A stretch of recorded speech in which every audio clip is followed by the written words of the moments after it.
अपनी इन छोटी छोटी दोनों बेटियों को लेकर कहाँ जाऊंगी। आप मुझे घर से मत निकालो। वैसे भी इस घर पर मेरा भी तो अधिकार है ना, क्योंकि मैंने भी इस घर को बनाने में आपकी मदद की थी। फिर आप मुझे घर से क्यों निकाल रहे हो? मुझे नहीं पता, तुम चाहे कहीं भी जाओ, लेकिन अपनी मनहूस बेटियों को लेकर यहाँ से चली जाओ। वैसे भी मेरे पास इतने पैसे भी नहीं है कि मैं इनका खर्चा उठा सकूं। मैंने तुमसे एक बेटा मांगा था, वो तो तुम मुझे दे नहीं सकी। अब मैं इनका क्या करूँगा? तुम यहाँ से अब जाओ, मेरा ज्यादा सर मत पकाओ।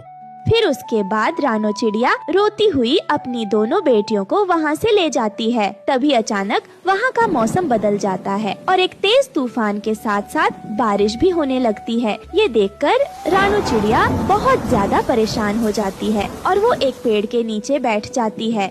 हे भगवान, ये सब अचानक से क्या हो गया?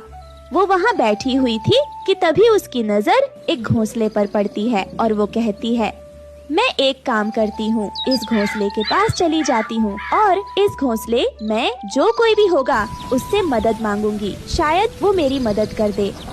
फिर उसके बाद रानो चिड़िया उस घोंसले के पास आती है और उस घोंसले का दरवाजा बजाती है। तब उस घोंसले के अंदर से बंटी नाम का एक कबूतर निकल के आता है और वो कहता है, क्या हुआ चिड़िया, तुम कौन हो और मेरे घर का दरवाजा क्यों बजा रही थी? तुम इतनी परेशान भी लग रही हो और तुम रो क्यों रही हो?